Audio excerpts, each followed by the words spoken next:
आजकल मैं मायके गई हुई थी। कुछ दिन बाद जब ससुराल पहुंची तो पति घर के सामने स्वागत में खड़े थे। अंदर प्रवेश किया तो छोटी सी गैराज में चमचमाती गाड़ी खड़ी थी। मैंने आंखों ही आंखों से पति से प्रश्न किया तो उन्होंने गाड़ी की चाबियां थमाकर कहा, कल से तुम इस गाड़ी में कॉलेज जाओगी प्रोफेसर साहिबा। ओह माय गॉड, खुशी इतनी थी कि मुंह से और कुछ निकला ही नहीं। बस जोश और भावावेश में मैंने पति साहब को एक जोरदार झप्पी दे दी और अमरबेल की तरह उनसे लिपट गई। उनका गिफ्ट देने का तरीका भी अजीब हुआ करता है। सब कुछ चुपचाप और अचानक। खुद के पास पुरानी स्विफ्ट डिजायर है और मेरे लिए और भी महंगी खरीद लाए। 8 साल की शादीशुदा जिंदगी में इस आदमी ने न जाने कितने गिफ्ट दिए। गिनती करती हूँ तो थक जाती हूँ। ईमानदार है, रिश्वत नहीं लेते, मगर खर्चीले इतने कि उधार के पैसे लाकर गिफ्ट खरीद लाते हैं। लंबी सी झप्पी के बाद मैं अलग हुई तो गाड़ी का निरीक्षण करने लगी। मेरा पसंदीदा कलर था, बहुत सुंदर थी। फिर नजर उस जगह गई जहां मेरी स्कूटी खड़ी रहती थी। मैं हैरान, वो जगह तो खाली थी। स्कूटी कहाँ है? मैंने चिल्लाकर पूछा। बेच दी मैंने। क्या करना अब उस जुगाड़ का? पार्किंग में इतनी जगह भी नहीं है। मुझसे बिना पूछे बेच दी तुमने? एक स्कूटी ही तो थी, पुरानी सी। गुस्सा क्यों होती हो? पति ने भावहीन स्वर में कहा तो मैं चिल्ला पड़ी। स्कूटी नहीं थी वो, मेरी जिंदगी थी। मेरी धड़कनें बसती थी उसमें। मेरे पापा की इकलौती निशानी थी मेरे पास। मैं तुम्हारे तोहफे का सम्मान करती हूँ, मगर उस स्कूटी के बिना पे नहीं। मुझे नहीं चाहिए तुम्हारी गाड़ी। तुमने मेरी सबसे प्यारी चीज बेच दी, वो भी मुझसे बिना पूछे। मैं रो पड़ी। शोर सुनकर मेरी सास बाहर निकल आई। उन्होंने मेरे सर पर हाथ फेरा तो मेरी रुलाए और फुट पड़ी। रो मत बेटा, मैंने तो इससे पहले ही कहा था, एक बार बहू से पूछ ले। मगर बेटा बड़ा हो गया है, भला माँ की बात कहाँ सुनेगा। मगर तू रो मत। और तू खड़ा खड़ा अब क्या देख रहा है? वापस ला स्कूटी को। पति साहब गर्दन झुकाकर आए मेरे पास। रोते हुए नहीं देखा था मुझे पहले कभी। प्यार जो बेइंतहा करते हैं। याचना भरे स्वर में बोले, सॉरी यार, मुझे क्या पता था वो स्कूटी तेरे दिल के इतनी करीब है। मैंने तो कबाड़ी को बेचा है सिर्फ 7,000 में। वो मामूली पैसे भी मेरे किस काम के थे। यूं ही बेच दिया कि गाड़ी मिलने के बाद उसका क्या करोगी? तुम्हें खुशी देनी चाहिए थी, आंसू नहीं। अभी जाकर लाता हूँ। फिर वो चले गए। मैं अपने कमरे में आकर बैठ गई, एकदम उदास सी। पति का भी क्या दोष था? हाँ, 1-2 बार उन्होंने कहा था कि ऐसे बेचकर नई ले ले। मैंने भी हंसकर कह दिया था कि नहीं, यही ठीक है। लेकिन अचानक स्कूटी न देखकर मैं बहुत ज्यादा भावुक हो गई थी।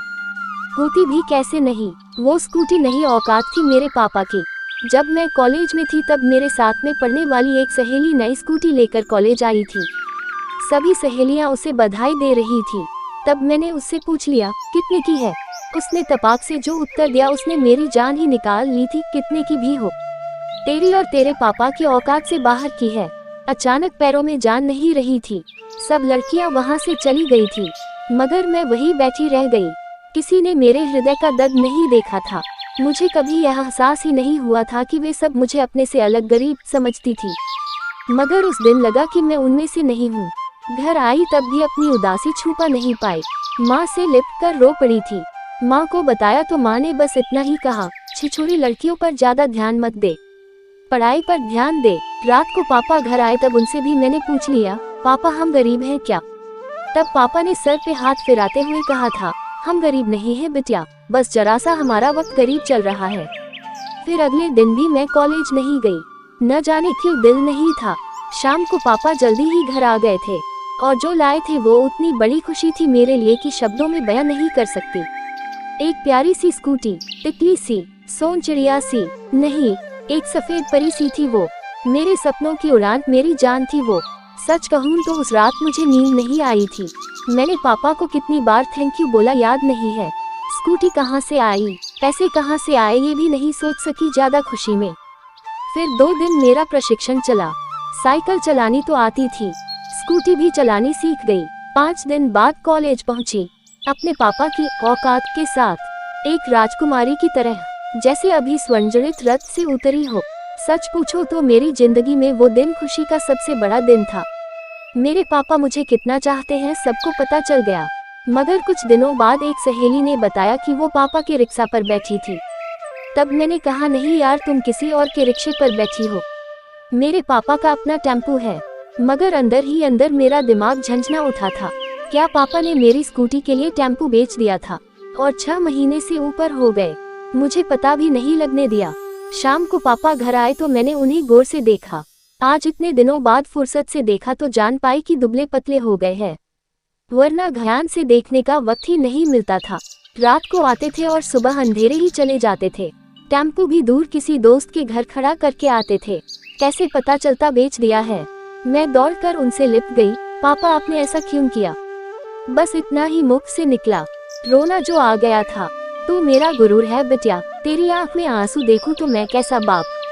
चिंता न कर, बेचा नहीं है, गिरवी रखा था, इसी महीने छुड़ा लूंगा। आप दुनिया के बेस्ट पापा हो, बेस्ट से भी बेस्ट। इसे सिद्ध करना जरूरी कहाँ था?